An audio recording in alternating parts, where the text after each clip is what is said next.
मसीह के नाम से फिर से आप सब शुभ संदेश के दर्शकों को मैं स्वागत करती हूँ।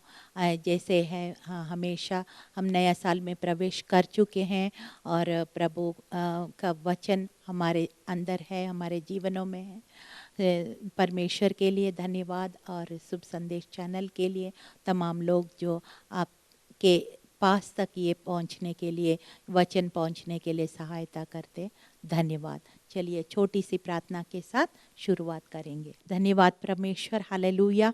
पहला कुरिन्थियों 1:30 में लिखा है, आप हमारा ज्ञान है, आप हमारी धार्मिकता है, आप हमारा छुटकारा है, आप हमारा उद्धार है, हमारा सब कुछ है प्रभु। आपके द्वारा जो कुछ हम यहाँ तैयार किया है प्रभु, हम प्रभु यीशु पवित्र आत्मा अब देखने वालों को, सुनने वालों को भी आशीष दीजिए, बोलने वालों को, मुझको भी आशीष कीजिए। हम सब मिलके तेरे जय का उत्सव को मनाएं।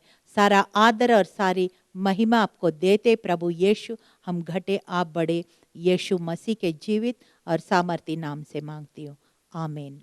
ये नया साल में शायद पहली संदेश है मेरा, तो ये शीर्षक मैंने जो लिया है ये वेरी फेमिलियर टॉपिक, बहुत बार आप लोग सुन चुके होंगे, लेकिन ये बहुत ज़रूरी भी है और बार बार हमको अपने आप को याद भी दिलाना पड़ता है। इसका नाम है ओवरकमिंग टेम्पटेशन। कैसे आजमाइशों पर, हमारी जो परीक्षा, जो आजमाइश होती है हमारी शरीर के अभिलाषाओं का पर, कैसे हम जीत करके परमेश्वर की सौंपा हुआ काम को आगे बढ़ा सकते हैं, इसके ऊपर मैंने तैयार किया है।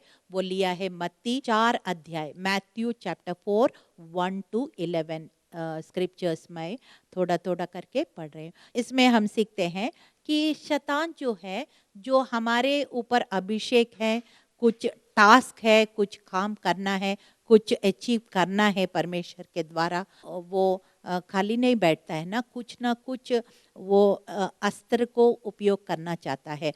हमारी वीकनेस, हमारी कमज़ोरी के इस्तेमाल करता है, कहाँ पे कैसे भी उसको पीछे खींचने का उसके हमेशा काम रहती है। लेकिन हम धन्यवाद करते हैं क्योंकि दूसरा कुरिन्थियों 10 अध्याय 3-5 में अगर आप पढ़ेंगे तो आप डिटेल में घर में पढ़िएगा, उसमें लिखा है हमारी हथियार जो परमेश्वर ने दिया है वो शारीरिक नहीं वरन आत्मिक है, जो शैतान के गढ़ों को ढा देता है।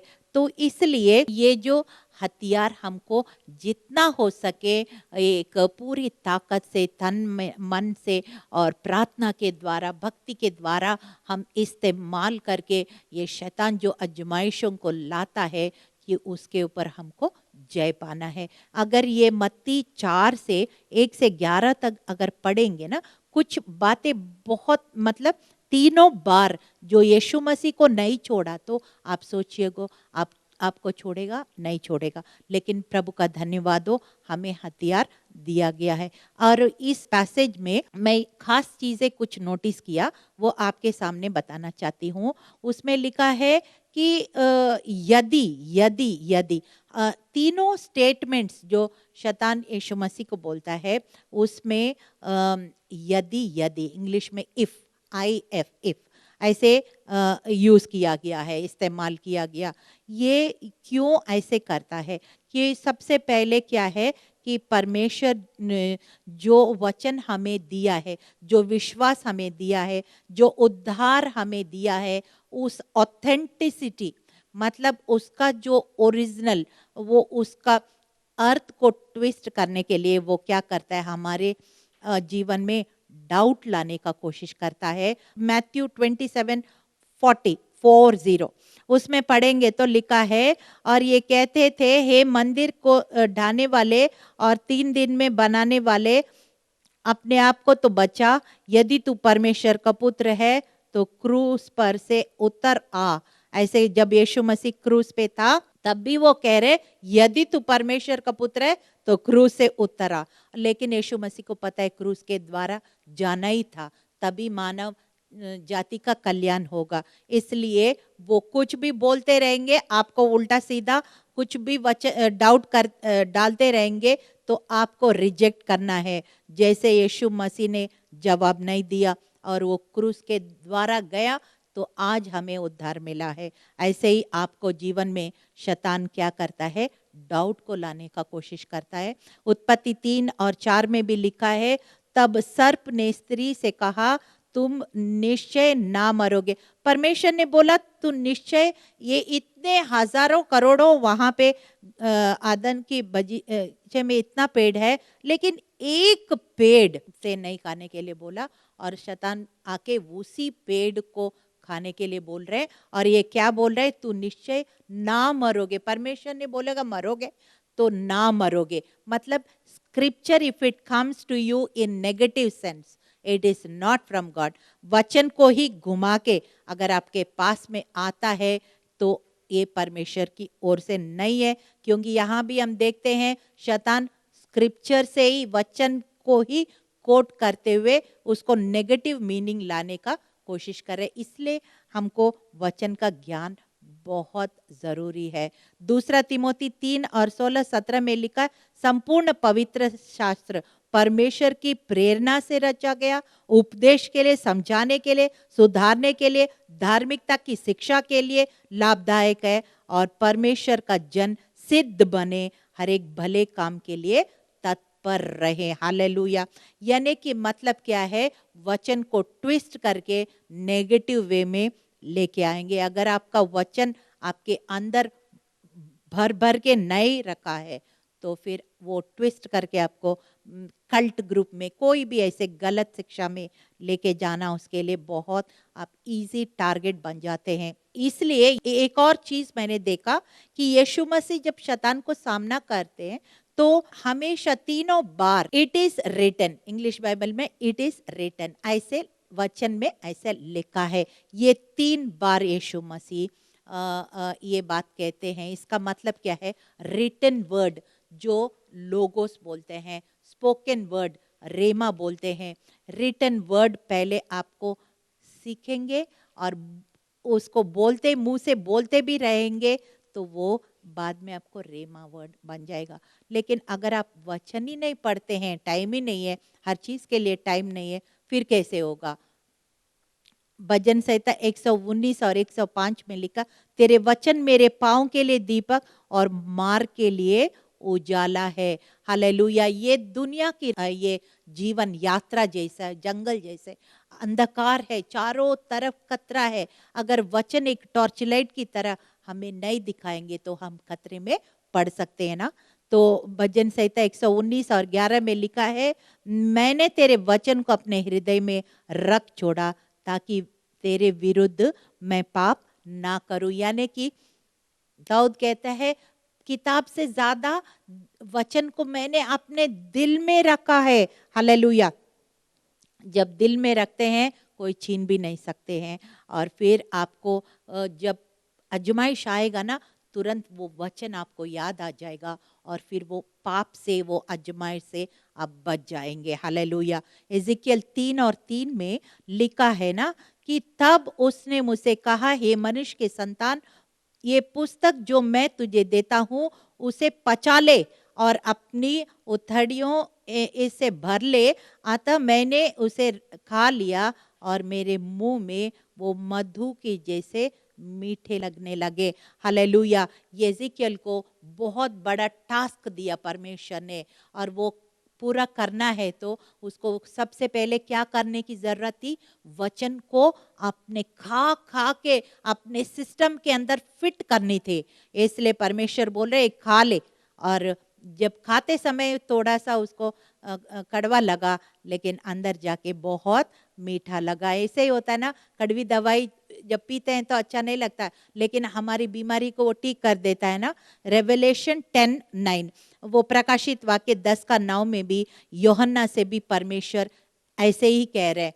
क्योंकि ये पूरा प्रकाशन हमें मिलता कैसा, अगर यूहन्ना उस समय वो वचन को पचाता नहीं था तो आने वाले समय में क्या होगा, ये सारा दर्शन यूहन्ना को मिला, तो हमें भी उसने वचन के द्वारा दिखाया। देखो लिखा है, मैंने स्वर्गदूत के पास जाकर कहा, ये छोटी पुस्तक मुझे दे, और उसने मुझसे कहा, ले इसे खा ले, ये तेरा पेट कड़वा तो करेगी पर तेरे मुंह में मधु जैसी मीठी लगेगी। इस तरह से यूहन्ना को भी परमेश्वर ने वचन को खाने के लिए बोला, तभी इतना बड़ा काम को वो लोग कर पाया। इसलिए मैं से आपसे विनती करती हूँ, आप शरीर के लिए खाना खाते हैं ना, उससे ज़्यादा 3 बार तो खाते ही होंगे, उससे ज़्यादा हमको परमेश्वर की खुराक जो वचन को भी हमको खाना ज़रूरी है। और सबसे पहले पता है क्या है जो हम देखते हैं, ये सारे जो आजमाइशें जो शैतान ने यीशु मसीह के पास लेके आया, वो 3 कैटेगरीज में डिवाइड किया गया है। 3 कैटेगरीज। पहला यूहन्ना 2:16 में लिखा है, क्योंकि जो इस संसार में है अर्थात शरीर की अभिलाषा, अंगों की अभिलाषा, जीविका का घमंड, वो पिता की ओर से नहीं परंतु संसार की ओर से है। हालेलुया। ये संसार में जो भी चमक दमक है, ये सब कुछ 3 कैटेगरीज में डिवाइड किया। जल्दी से हम ये 3 कैटेगरीज का थोड़ा थोड़ा करके सीख लेंगे समय के अंदर। 1 जॉन 5:19 में लिखा है, हम जानते हैं कि हम परमेश्वर से हैं और सारा संसार दुष्ट के वश में है। हालेलुया। ये जानना जरूरी है कि परमेश्वर से हम हैं, लेकिन इस संसार दुष्ट के वश में है। इसलिए हम सावधानी से रहना है, लेकिन परमेश्वर फिर भी हमें अनाथ नहीं छोड़ता है। एक मददगार पवित्र आत्मा हमें दिया गया है। Hallelujah, hallelujah. और सबसे पहला आजमाइश क्या था कि लस्ट ऑफ द फ्लैश, शरीर की अभिलाषा।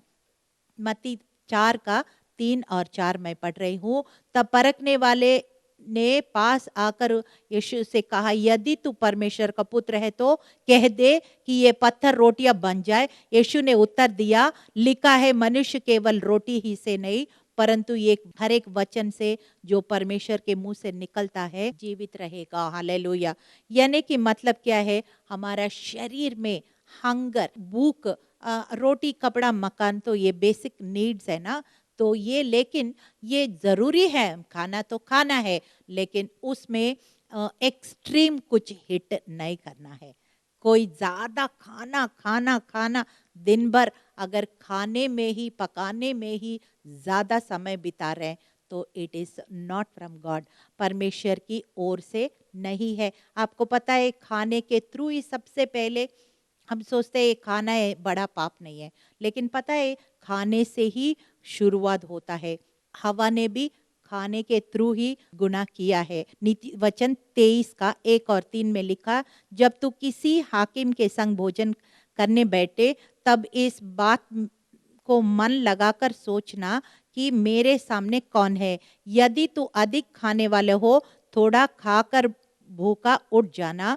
उसकी स्वादिष्ट भोजन वस्तु की लालसा ना करना, क्योंकि वो धोखे का भोजन है। आपको पता है ये ईसाव जो था अपना ज्येष्ठत्व को किस लिए बेचा था? वो केवल एक भोजन के लिए अपना ज्येष्ठत्व, द फर्स्ट बॉर्न, जो ये जो इजरायली का जो पहला बेटा है उसको 2 हिस्सा मिलता है, बाकी सबको एक हिस्सा मिलता है इजराइल के कल्चर के हिसाब से, पर उसने अपना ज्येष्ठत्व को एक भोजन के लिए खो दिया। ऐसे हम खाने का गुलाम नहीं बनना है। खाना जरूरी है मगर खाने का गुलाम हमको नहीं बनना है। इब्रू 12:16 और 17 में लिखा, ऐसा ना हो कि जन व्यभिचारी या के एसाव के समान अधर्मी हो, जिसके एक बार के भोजन के लिए अपने पहलौठा को बेच डाला। तुम जानते हो कि बाद में जब उसने आशीष पानी चाहे तो अयोग्य गिना गया है और आंसू बहा बहा कर खोजने पर भी मन फिराव का अवसर उसको नहीं मिला है। इस तरह से हम खाना जरूरी है, लेकिन हम एक बैलेंस्ड वे में चलना है, ठीक है? क्योंकि जो यीशु मसीह ने क्या है कि वो शरीर के भोजन से अधिक तुमको वचन का, आत्मा का भोजन खिलाना जरूरी है। व्यवस्था 8:3 में लिखा है ना, उसने तुझको नम्र बनाया और भूखा ही होने दिया। फिर वो मन्ना जिसे ना तू और ना तेरे पुरखों भी जानते थे, वो ही तुझको खिलाया, इसलिए कि वो तुझको सिखाए कि मनुष्य केवल रोटी से नहीं वरन जीवित रहेगा, परंतु जो वचन यहोवा के मुंह से निकलते हैं उनसे ही वो जीवित रहता है। यीशु मसीह को ये पसंद नहीं आया ना, जब वो लोग खाना खाना के लिए भी बहुत कुड़कुड़ाते थे, और पता है वो नाक से भी मांस, ये सब कहानी आपको पता है कैसे वो लोग किए थे। वो गलती हमको नहीं करना है, और ये जितना वचन खाएंगे उतना ही हमारी भूख के ऊपर भी हमें कंट्रोल रहेगा। हालेलुया। जीविका का घमंड, ये मत्ती 4:5-7 में पढ़ रही हूँ। तब शैतान उसे पवित्र नगर में ले गए और मंदिर के कंगूरे पर खड़ा किया और उसे कहा, यदि तू परमेश्वर का पुत्र है तो अपने आप को नीचे गिरा दे, क्योंकि लिखा है कि वे तेरे विषय में स्वर्गदूतों को आज्ञा देगा और तुझे हाथों हाथ उठा लेगा, कहीं ऐसा ना हो कि तेरे पांव में पत्थर से ठेस लग जाए। प्रभु यीशु ने उसे कहा, ये भी लिखा है, तू प्रभु अपने परमेश्वर की परीक्षा ना कर। हालेलुया। यानी कि मतलब कि वो क्या दिखाता है कि कई बार जो है हमारा अचीवमेंट्स, हम लोग जो ये जो शरीर की अभिलाषा तो वो भूख है, हम देख लिया। ये जो है माइंड, जब हम बहुत सारे अचीव करते हैं ना तो हमारे सिर में चढ़ जाता है, घमंड आ जाता है, किसी प्रकार की घमंड आ जाता है तो परमेश्वर की ओर से नहीं है। यीशु मसीह ने जो कोट किया है वो कहाँ लिखा है? साम 91 भजन संहिता 91 11 और 12 में लिखा है ना, अपने दूतों को तेरे निमित्त आज्ञा देगा, जहां कहीं तू जाए वो तेरी रक्षा करेगा, वो तुझे हाथे हाथ उठा लेगा, ऐसा ना हो कि तेरे पाँव में पत्थर से ठेस लगे। यानी कि मतलब गलती से गिरेगा तो जरूर स्वर्गदूत उठाएंगे, जान पूछ के हम गिरेंगे और तुम देख लेना, ऐसे परीक्षा हम नहीं कर सकते हैं ना, क्योंकि व्यवस्था 6:16 में लिखा, तू अपने परमेश्वर यहोवा की परीक्षा ना करना, जैसे कि तूने मस्सा में उसकी परीक्षा किया। एक बार मूसा ने जब इतने सारे लोगों को, 6.5 लाख लोगों को वायदा देश और लेके जा रहे, परमेश्वर ने मूसा को बोला था पत्थर से बात करो, लेकिन वो ये लोग इतना तंग किया होगा उस समय कि वो मूसा बात करने परमेश्वर बोला तो उसने छड़ी से मारा।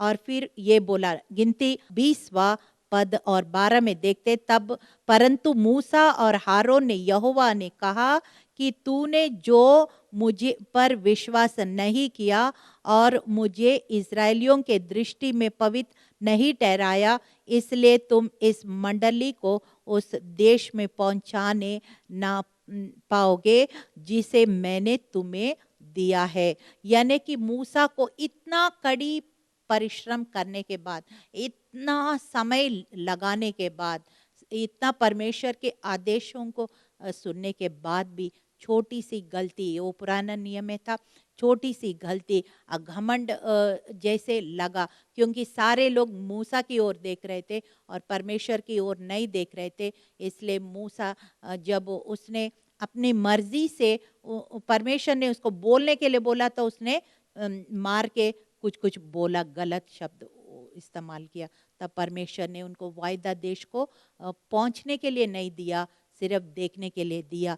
तो इस तरह से घमंड है ना जो हमें आशीष का रुकावट बन सकता है। इसलिए जब बड़े बड़े अचीवमेंट्स करते हैं फिर भी परमेश्वर से हमेशा महिमा देते रहना है कि प्रभु अगर आप बुद्धि नहीं देते, अगर आइडियाज नहीं देते, लोग जो मदद के लिए नहीं देते, आज जो हम कर रहे हैं हम नहीं कर पाते। मेरा भी यही गवाही है, अगर परमेश्वर की अनुग्रह नहीं है, मैं जो अभी कर रही हूँ मैं नहीं कर पाती हूँ। रोमियो 12:2 में लिखा ना, इस संसार के सादृश्य ना बनो, परंतु तुम्हारी बुद्धि के नई हो जाने तुम्हारा चाल चलन भी बदलता जाए, जिससे तुम्हें परमेश्वर की भली और भावती हुई सिद्ध इच्छा अनुभव से मालूम करते रहे। हालेलुया।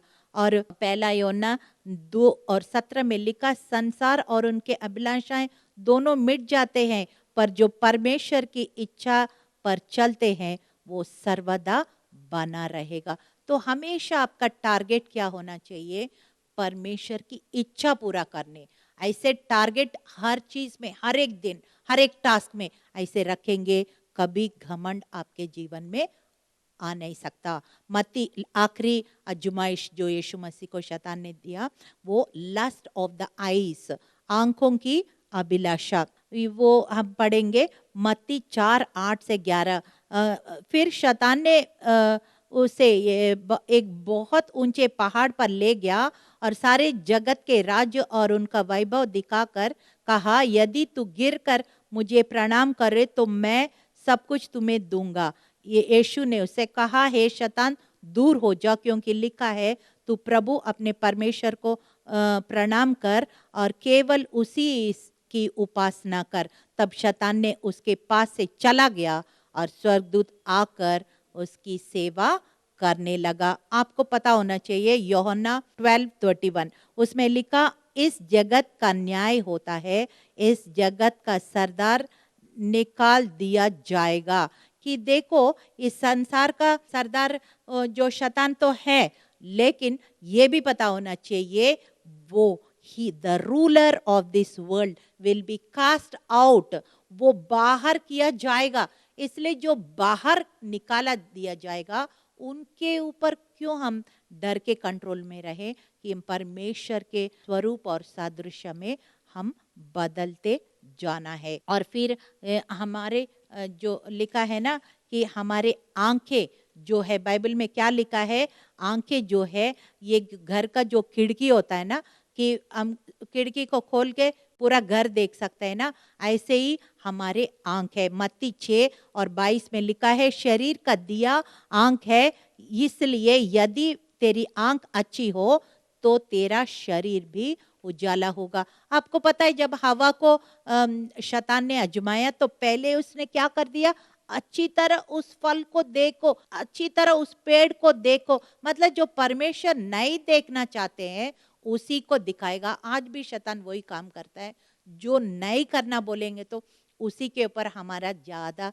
ध्यान जाता है। इसलिए हमको अपना सोच को भी वचन के अनुसार कब्जा में रखना है, हमारे आंख को भी वचन के अनुसार कब्जा में रखना है। जब बार बार वो चीज जो परमेश्वर नहीं देखना बोलेंगे वही देखेंगे तो फिर क्या हो जाएगा, धीरे धीरे वो गलत चीजें आपके शरीर में, आंख के द्वारा और आपके जीवन में एंट्रेंस, दरवाजा खोलना जैसे हो जाएगा। अय्यूब 31:1 मैंने अपने आंखों के विषय वाचा बांधी है, फिर मैं किसी कुमारी पर क्यों आंखें लगाऊं। यानी कि अय्यूब कहता है कि मैं अपने आंखों से परमेश्वर के साथ वाचा बांधना। आप अपने परमेश्वर और अपने आंखों को साथ वाचा बांध लीजिए, प्रभु जो आप नहीं देखना चाहते हैं वो मैं नहीं देखूं, आप जो देखना चाहते हैं सिर्फ मैं वही देखूं। ऐसे अय्यूब की तरह आपको भी ये वाचा बांधने की जरूरत है। जोशुआ 7:21 जब मुझे लूट में बाबोल देश का एक सुंदर ओढ़ना और 200 शकेल चांदी और 50 शकेल सोने की ईंट देख पड़ी, तब मैंने उनका लालच करके उन्हें रख लिया। वे मेरे डेरे के भीतर भूमि में गड़े हैं और सब के नीचे चांदी है। पता है एक बार आकान करके एक व्यक्ति था इजरायली आर्मी में, और उसने जो लूट माल देख के कुछ चीज उनको बहुत अच्छा लगा, वो देखने लगा, फिर वो लालच आ गए और फिर उठा के उसने एक भूमि में, मतलब उस समय बैंक ये सब नहीं थे ना, तो भूमि में गाड़ के उसने रख दिया, छुपा के रख दिया, और पूरा इजराइल की जो है वो हार का कारण हुआ। तब जोशुआ को बहुत बड़ा झटका लगा और फिर सब ढूंढ ढूंढ के प्रार्थना करके फिर देखा ये व्यक्ति पकड़ में आया और फिर उसने अपना कबूल किया। इस तरह से हमें जो परमेश्वर जो है हमें ये बताता है। याकूब का उसमें लिखा है, बड़ा अच्छा लिखा है, जो है ना पाप पहले कैसे शुरुआत होता है, पहले वो वैसे ही शुरुआत होता है कि हम सोचते हैं और फिर उसके बाद हम उसको धीरे धीरे उस करने लग जाते हैं। ऐसे कई बार होता है। इसलिए हमारी जो आंखों का द्वार है हमको बंद करना है कि और फिर गलतियों 5:22 और 23 में लिखा है ना, जो फल हमारे अंदर परमेश्वर बना रखे, आत्मा का फल हमारे अंदर बना के रखे। और फिर सुलेमान का 2:15 में भी लिखा है ना, you be careful with little little things. छोटे छोटे लोमड़िया वो बगीचा को कैसे खराब करता है। कई बार शैतान जो है ना, वो हम एक्सपेक्ट नहीं किया ऐसे वेश लेके आ जाएगा, एंजल ऑफ लाइट की तरह। हम लोग कुछ और सोच रहे हैं लेकिन कुछ और रूप में आ जाएगा, ताकि आपको इसी तरह से फंसाने के लिए आ जाएगा। लेकिन खुशखबरी ये है, इब्रानियों 4:15 में लिखा है, हमारा ऐसा महायाजक नहीं है जो हमारी निर्बलताओं में हमारे साथ दुखी ना हो सके, वरन सब बातों में हमारे समान परका तो गया तो भी निष्पाप निकला। तो यीशु मसीह जब इस पृथ्वी में मनुष्य बनकर क्यों आया? क्योंकि वो जानता है मनुष्य के रूप में कितने सारे अभिलाषाओं को, कितने सारे आजमाइशों को सामना करना पड़ेगा, और फिर हमारे लिए एक उदाहरण बन के हर एक आजमाइश को कैसे उसने नो कहा। हमारे स्कूल में एक अच्छा गाना गाते, हैव करेज टू से नो, ऐसे गाना गाते थे। ऐसे ही यीशु मसीह ने हमारे लिए सब कुछ आजमाइश में पढ़ के उसके ऊपर कैसे जीतना है दिखा के फिर हमको सिखाता है कि तुम भी, मैं जीत गया इस आजमाइश से, तुम भी जीत सकते हो। चलिए प्रार्थना करेंगे। हे परमेश्वर, हम धन्यवाद करते हैं प्रभु, आप हमारे लिए नमूना है प्रभु। बहुत सारे बातें हमने सीखा है, शरीर की अभिलाषा, जीविका का घमंड और आंखों की अभिलाषा। इस तरह से बहुत सारे आजमाइश हमारे जिंदगी का यात्रा में आएंगे, लेकिन प्रभु यीशु, जैसे आपने शैतान को सामना किया वचन के द्वारा, और वचन भी एक पॉजिटिव तरीके से, प्रभु जी हालेलुया, हम अपने सिस्टम में फिट करें, अपने उसको अपना मार्ग का उजाला बनाएं प्रभु। और कदम कदम पर प्रभु आप उजाले में चलने के लिए, आपके वचन का उजाले में चलने के लिए हम सबको मदद करेंगे। हर एक आजमाइश पर जय पाने के लिए हमें मदद करेंगे, जैसे आपने जय पाया। सारा आदर सारी महिमा आपको देते प्रभु यीशु, हम घटे आप बढ़े, यीशु मसीह के जीवित और सामर्थी नाम से मांगती हूँ, आमीन।